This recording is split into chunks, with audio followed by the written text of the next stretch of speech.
लेकिन जो मेजर जो डिफरेंसेस जो समझ करके आए समझ में आ रहे हैं कि पेंशन की अगर हम बात करें, ओपीएस को पेंशन मिलेगी, यस मिलेगी, एनपीएस को भी मिलती है, ओपीएस को भी मिलेगी, यूपीएस को भी मिलेगी। लेकिन जब पेंशन की बात होगी तो किस तरीके की पेंशन मिलेगी? ओपीएस में सबको पता है कि लास्ट पे ड्रोन का 50%, लास्ट पे ड्रोन मींस बेसिक का 50% प्लस जो डियरनेस रिलीफ जो डीए जो होता है इंक्लूड रहता है। एनपीएस में ऐसा कोई प्रावधान नहीं था। आपकी जो भी एन्युटी के अंदर जो भी आपकी इन्वेस्टमेंट है सुपर एन्युएशन पर, उससे ही आपको पेंशन मिलेगी, जो कि मार्केट बेस्ड है, जिसका कोई निश्चित अमाउंट नहीं है, कभी भी फिक्स नहीं है, किसी को भी नहीं पता है।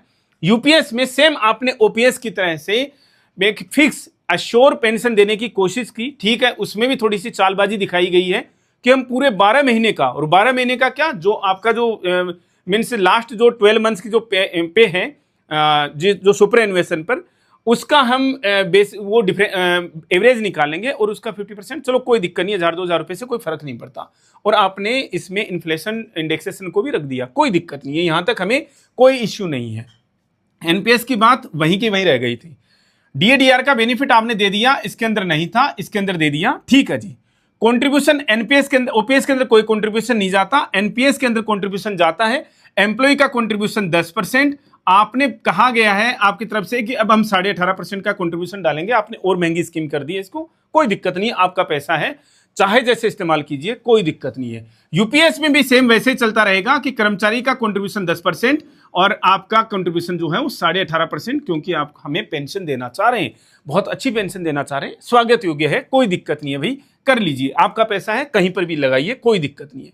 सिक्योरिटी की बात आती है तो ओपीएस में सिक्योरिटी है, इसमें भी सिक्योरिटी आपने दे दी, मान लिया इसमें सिक्योरिटी नहीं है। वीआरएस के ऑप्शन की जब बात आएगी तो मोदी जी आपके लिए जो शब्द निकल रहे हैं, वाह मोदी जी वाह, ये वहीं से ही इनका उद्गम स्थल जो है वो यहीं से ही है। वीआरएस को लेकर के एक और है अभी तक इस चीज में, वीआरएस को लेकर के ओपीएस में आपने 20 साल की क्वालिफाइंग सर्विस रख रखी है, एनपीएस में भी आपने लेटेस्ट में जब अमेंडमेंट्स किए तो 20 साल की क्वालिफाइंग सर्विस रख दी थी, ठीक है। यूपीएस में आपने unified that is not justified, जो इसमें आपने क्वालिफाइंग सर्विस 25 ईयर्स कर दिया, कोई दिक्कत नहीं, एक बार के लिए स्वीकार कर लिया। लेकिन हाल ही में क्या, कल ही जब प्रेस वार्ता में cabinet secretary Shri TV Somanathan ji से पूछा गया कि वीआरएस के बारे में आपका क्या विचार है, तो उन्होंने जवाब दिया कि इसके लिए क्वालिफाइंग सर्विस जो है वो 25 साल रहेगी। लेकिन उसके बाद का जो जवाब था वो बड़ा आश्चर्यजनक है, जिसके लिए हमारे मुंह से आपके सम्मान में शब्द निकल रहे हैं, वाह मोदी जी वाह, कि 25 साल पे आप वीआरएस तो ले सकते हैं लेकिन आपको पेंशन नहीं मिलेगी। पेंशन कब मिलेगी? जब आप 60 की एज तक पहुंच जाओगे। मोदी जी किसने देखी है 60 की एज? तभी तो बेचारा वो ले रहा है ना, वो तभी तो बेचारा वीआरएस ले रहा है। और सबसे बड़ी बात, आदरणीय मीन्स हमारे लिए तो कैबिनेट सेक्रेटरी हैं, सभी ऑनरेबल हैं, आप लोग सभी लोग ऑनरेबल हैं, माननीय हैं, उनके हिसाब से मेरे मन में एक भाव जो है वो बार बार आ रहा है कि हर एक कर्मचारी जो एनपीएस के अंतर्गत फिलहाल लाभार्थी है और जो चाहता है कि मैं यूपीएस में स्विच कर लूं, एक बार के लिए मान लें, तो वो अपने आप को क्या फील कर रहा है कि वो प्रिजनर है, जिसे बंदी बना करके रखा गया है। आपको 60 साल तक की जेल काटनी है। 60 साल तक की जेल का मतलब आपकी 60 की उम्र होने तक की जेल आपको काटनी है। लेकिन आपके पास में एक ऑप्शन अवेलेबल है, हम 25 साल पे आपको छोड़ सकते हैं, आप जा सकते हैं। लेकिन जो आपने 25 साल की जो सर्विस हमें दी है, जेल में जिस तरीके से कैदी बिताता है, समय बिताता है, उसको कुछ मेहनताना मिलता है, जो सजायाफ्ता जो कैदी होते हैं उनको मेहनताना मिलता है, वो जो आपका मेहनताना है वो हम आपको आपकी इस क्वालिफाइंग सर्विस के बाद में नहीं, आपके सुपर एन्युएशन की डेट्स पर देंगे। मोदी जी समझ में नहीं आ रही ये चीज? माननीय है आप हमारे लिए, और आपसे देश का हर एक कर्मचारी आपकी तरफ ही केवल आस बांध करके देख रहा था कि कोई ना कोई बड़ा डिसीजन आप लेंगे हमारे फेवर में। यहां से ये यूनिफाइड जो पेंशन स्कीम है वो जस्टिफाइड नहीं लग रही है। दूसरी चीज, अगर आप इसमें देखें तो हमारा कंट्रीब्यूशन मींस एम्प्लॉय का कंट्रीब्यूशन जो 10% जाता रहेगा, आपने उसकी ऐसी हालत कर दी है कि मुझे पैरेलल में अंग्रेजों की याद आ गई।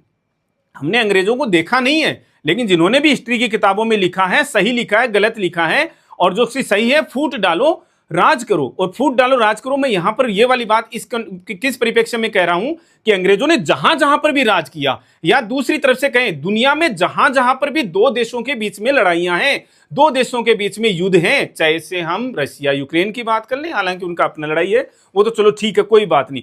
फलस्तीन और इजराइल की लड़ाई है, भारत पाकिस्तान की लड़ाई है, भारत का बांग्लादेश की सीमाओं के साथ में जो विवाद हो रखा है, मीन्स कई अलग तरीके से जो चीजें हो रखी हैं। इसके अलावा चाइना ताइवान जो चल रखा है, और भी दुनिया में जितने देश की सीमाओं को लेकर जितने विवाद हैं, वो अंग्रेजों के पैदा किए हुए हैं, जानबूझ करके पैदा किए हुए हैं, ताकि हमारा काम चलता रहे। और हमारा क्या काम चलता रहे? हमारे हथियारों की बिक्री होती रहे। लेकिन मोदी जी, आपको तो कोई हथियार बेचने नहीं है, लेकिन मुझे यह समझ में आ रहा है कि आपको हथियार तो नहीं बेचने, लेकिन आप किसी कर्मचारी को यूनिफाइड पेंशन स्कीम इंट्रोड्यूस करने के बावजूद भी आप इसमें शायद स्विच नहीं करने देना चाह रहे।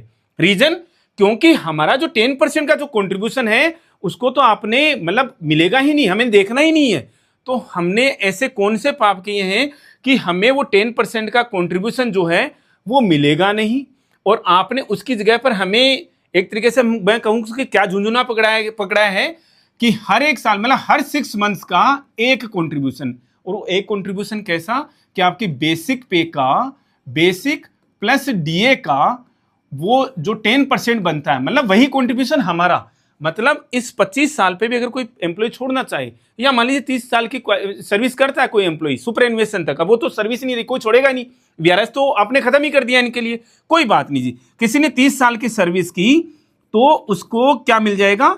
60 कंट्रीब्यूशन का पैसा वो आप वापस देंगे। कितना होगा जी वो? और उसमें एक बड़ा जो टैग जोड़ा ना, it will be additional to gratuity. वो ऐसा लगा कि ये कोई भारी भरकम अमाउंट है जिसको हमें 2-4 सिक्योरिटीज रखने पड़ेंगे, जिसकी मतलब बैंक वाले तो मना कर देंगे, बैंक वाले कि भैया इतनी बड़ी अमाउंट हम कहाँ रखेंगे, तो हमें 2-4 सिक्योरिटी पर्सनली हायर करने पड़ेंगे उस पैसे को रखने के लिए।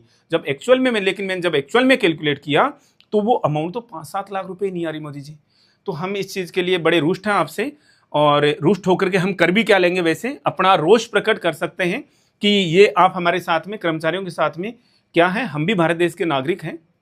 हमें प्लीज आप अलग मत समझिए, अलग मत कंसीडर कीजिए।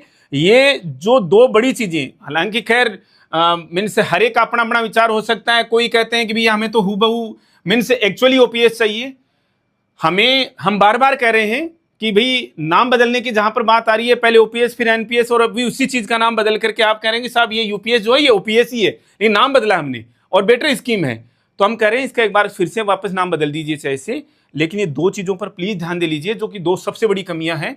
आप हमारा पैसा दे दीजिए वापस, जो भी कॉर्पस बनेगा हमारा, जिसमें रेशियो था। मैथमेटिशियंस आपके पास में बहुत सारे अच्छे अच्छे आर्थिक सलाहकार हैं, उनसे उस समय पूछ लीजिएगा कि इस पर्टिकुलर एम्प्लॉय का कितना कंट्रीब्यूशन था रेशियो के अंदर, और हमें वही चाहिए। जो टोटल कॉर्पस बन जाएगा ब्याज के साथ में, हमें उसका केवल और केवल वही रेशियो के अंदर दे दीजिए। और एक आधी चीजें यहां पर देख लीजिए, और एक आधे सुधार और जो अभी तक समझ में नहीं आ रहे हैं, अभी तक तो गैजेट आया नहीं है, जो देखने के बाद में पता चलेगा। आपसे हाथ जोड़ करके विनती है, कर्मचारी आपसे हाथ जोड़ करके विनती कर सकता है, और कोई दिक्कत नहीं है। जब कोई भी टीवी न्यूज चैनल खोलते हैं या आपके किन्हीं मंत्रियों से, माननीय मंत्रियों से पूछा जाता है, तो कहते हैं कि साहब ओपीएस पे स्विच करना फाइनेंशियल बर्डन है। हमें पता है वो किस तरीके का फाइनेंशियल बर्डन है, कि हमें तो हम आप बार बार कहते हैं हमें बुला लीजिए आप मीटिंग में कभी भी, हालांकि हम बड़े आपके सामने इतना ओहदा रखते नहीं है। हम प्रूव कर देंगे कि एनपीएस जो है वो ओपीएस की बजाय में बड़ी महंगी स्कीम है। आपके सरकारी खजाने से एनपीएस में बहुत ज्यादा पैसा जा रहा है, इतना आपसे कर्मचारी मांगता ही नहीं ओपीएस के अंदर, ओपीएस के बेनिफिट्स में। रीजन, क्योंकि ओपीएस लेने वाला कर्मचारी, और ऐसा नहीं कि एनपीएस लेने वाला कर्मचारी अलग से है, भारत देश में किसी भी कर्मचारी की औसतन आयु किसके लिए, पेंशन रिसीव करने के लिए, पेंशन लेने के लिए 10 साल से ज्यादा नहीं है। कहने का मतलब कोई 70 साल से ज्यादा नहीं, जरा एवरेज की बात कर रहे हैं। कोई पर्टिकुलर 90 साल जी जाए एक अलग बात है, लेकिन एवरेज ये 10 साल पे आता है। आप एनपीएस के कर्मचारियों को 30 साल, 32 साल, 33 साल, 35 साल पेंशन क्यों देना चाह रहे हैं? और ये इतना कॉर्पस है कि आपके खर्चाने में तो पता नहीं कितना पैसा चला जाएगा अगर आप खुद के लिए डालें पीएफआरडीए में। हमें तो केवल ये बेनिफिट्स दे दीजिए, आप इसका नाम और कुछ, अभी यूपीएस का नाम यूपीएस ही रहने दे दीजिए। अगर आपको अभी भी ये जस्टिफाइड नहीं लग रहा, कोई दिक्कत नहीं है, कोई नाम रख लीजिए, लेकिन एटलीस्ट कर्मचारी के पैसे को तो आप इधर उधर मत कीजिए। हमारे पैसे को तो, ये 10% हमारा पैसा है सर, इसको मत कीजिए ऐसा कि आपने उसको, हमें एक अलग ही फॉर्मूला, किसके दिमाग की उपज है ये, मुझे तो समझ में नहीं आ रहा। मतलब ये आपके आर्थिक सलाहकार जो हैं वो कहां से इस तरीके की चीजें लेकर के आ रहे हैं कि यार ये 110, मतलब इस तरीके के फॉर्मूले मुझे नहीं लगता कि कहीं पर, मतलब मुझे शब्द समझ नहीं आ रहे कि कौन सी किताब से उठाई गई हैं चीजें। माननीय मंत्री जी ने कल इसके बारे में जब इंट्रोड्यूस कर रहे थे इसको, पेंशन स्कीम को, तो बता रहे थे हमने काफी जगहों से स्टेक होल्डर्स के साथ में भी, आरबीआई के साथ में भी, अदर मतलब अब्रॉड में कंट्रीज के साथ में भी उनको स्टडी किया। ये तो हमें कहीं से भी नहीं है, बंद कमरे में बैठ करके बनाई गई 5 पन्नों के अंदर चीजें लिख ली, 5 पॉइंट लिख ली और हमारे सामने इंट्रोड्यूस कर दिए, हाँ जी भैया ये हो गया, और हमारे मुंह से वैसे इसको पढ़ करके निकल पड़े, वाह मोदी जी वाह। तो ठीक है मोदी जी, ये चीजें प्लीज हाथ जोड़ करके विनती कर रहे हैं हम आपसे, हमारे इस पैसे का, इस जो 10% है हमारा पैसा है, हमने पहले ही बोला है ये 18.5% की जगह पर 28.5 डालिए, हमें कोई दिक्कत नहीं है। हमें इस तरीके का कोई और कॉर्पस चाहिए भी नहीं कि आप वो नॉमिनी को पैसा दे देंगे उसकी मीन्स डिजीज के मीन्स डिमाइज के बाद में, ऐसा कुछ हमें चाहिए भी नहीं। आपको पता है अपने फैमिली पेंशन ठीक है, बहुत अच्छी कर दी है, कोई दिक्कत नहीं है। इस यूपीएस का नाम आपको वापस चेंज करना पड़े, कोई दिक्कत नहीं है, कर लीजिए, लेकिन प्लीज हाँ ये पैसा हमारा वापस दे दीजिए, ताकि कर्मचारी के मन में जो एक दिमाग में एक बार बार जो चीज है क्या जीपीएफ को लेकर के, वो संशय खत्म हो जाए हमारा। आप जीपीएफ नहीं देना चाहते मत दीजिए, कोई दिक्कत नहीं है, लेकिन ये क्या कर दिया कि हमारे इस सारे के सारे पैसे को ये गायब हो गया एक तरीके से। वो मूवीज के अंदर नहीं दिखाते कि भैया पैसा पड़ा हुआ सामने, वो तो खैर कैमरे की करामात होती है, ये तो सामने से उठा लिया सर हमारा पैसा, कहां गया मतलब पता ही नहीं लगेगा कि किसी कर्मचारी का 1 करोड़ का कंट्रीब्यूशन अगर है ब्याज के साथ में, तो आपने उसको 3-4-5 लाख रुपए में सलटा दिया। प्लीज हाथ जोड़ करके विनती है, अगर आप लोगों तक ये बात पहुंचती है, और हम बार बार कह रहे हैं और हमारा व्यू हम दे देते हैं कर्मचारी संगठनों, कर्मचारियों को, कि जब भी, अभी तो खैर 8-9 महीने हैं इस स्कीम को लॉन्च इंट्रोड्यूस होने में, और ये जो हमारा व्यू ये है कि अगर ये 2 चीज़ें नहीं है, वीआरएस का ऑप्शन ये नहीं है, मीन्स आपको पेंशन यहाँ से नहीं मिलती है और ये 10% पैसा आपको नहीं मिलता है, तो मुझे नहीं लगता कि कोई यहाँ से इसको ऑप्ट करने वाला है, क्योंकि इसकी बजाय में तो एनपीएस जो है वो बहुत बहुत बहुत ज़्यादा फायदेमंद हो गई है आपके हिसाब से तो। और हमें सर ऐसे लग रहा है कि आपने शायद ये इसी स्कीम को और ज़्यादा स्ट्रेंथन करने के लिए ऐसा किया है, और ज़्यादा स्ट्रेंथन करने के लिए किया है, तो प्लीज़ इसी में कुछ आप ऐसा कर देते कि एश्योर्ड पेंशन मिलेगी जी आप हमें। इतनी चीज़ें सर क्यों घुमा रहे हैं, पैसा लगता है सर, हम तो अपने छोटे छोटे बिल्स कई बार कोई मीन्स समझदार कर्मचारी 200-400 रुपये के बिल इसलिए नहीं लगाता कि यार उसके पीछे हज़ारों का खर्चा तो ऐसे ही हो जाएगा, मीन्स उसमें जब प्रोसीडिंग्स होती हैं, मीन्स क्लेरिकल प्रोसीडिंग्स जब होती हैं तो सर प्लीज़ इतनी ये क्लेरिकल काम मत बढ़ाइए। आपको इसको स्ट्रेंथन करना था, आपको ये सोचना था कि यार हमें तो इसी में स्विच करके रखना है, तो ये अननेसेसरी सर 1.5 साल से आपकी कमेटी बनी हुई थी, कुछ किया नहीं उन्होंने, और लास्ट में इस तरीके की स्कीम लेकर के आई है जिसका कोई मीनिंग नहीं है। ठीक है आपने शॉर्ट पेंशन दे दी, कोई दिक्कत नहीं है, लेकिन सर ये क्या किया, मुझे सर वीआरएस जाना है तो मतलब मैं 25 साल पे वीआरएस चला जाऊं और मेरी एक्चुअल सुपरएन्युएशन की डेट आएगी इसके भी 8 साल के बाद में, मतलब मैं 8 साल क्या खाऊंगा सर, मतलब मुझे समझ में नहीं आ रहा। मुझे या तो माननीय जो cabinet secretary Shri TV Somanathan ji हैं उनको आइडिया नहीं था, और मुझे नहीं लगता कि उन्होंने बिना सोचे समझे कुछ बोला होगा, उन्होंने किसी पत्रकार के सवाल के जवाब में बोला है कि हम 25 साल पे उनको पेंशन नहीं देंगे, आप जा सकते हो। और मेरे को वाकई में वापस दोहरा रहा हूं सर, मुझे एक प्रिजनर वाली फीलिंग आ रही है कि आपकी सजा पूरी हो गई, आप जा सकते हैं घर पे, लेकिन आपको पेंशन जो है, जो आपका मेहनताना है, वो इसके भी 6-7-8 साल बाद जब भी आपके 60 की एज हो जाएगी तब मिलेगा।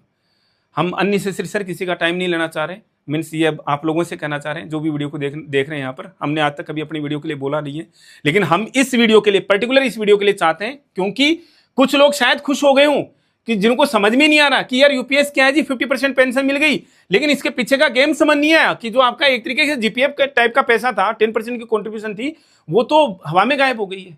इसलिए सब लोगों से अनुरोध है कि इस वीडियो को आज हम पहली बार बोल रहे हैं, हमारे लगभग 400 से ऊपर वीडियोज होंगे, हमने पहली बार हम बोल रहे हैं कि इस वीडियो को प्लीज शेयर कीजिएगा ताकि लोगों, मैक्सिमम लोगों तक पहुंचे कि यूपीएस क्या है और एनपीएस क्या है। आज की डेट में भी, एज ऑन डेट, ये NPS is better than this UPS, means unified pension is not justified. इस सेशन में इतना ही, मिलेंगे वेरी नेक्स्ट अपडेट के साथ। Thank you.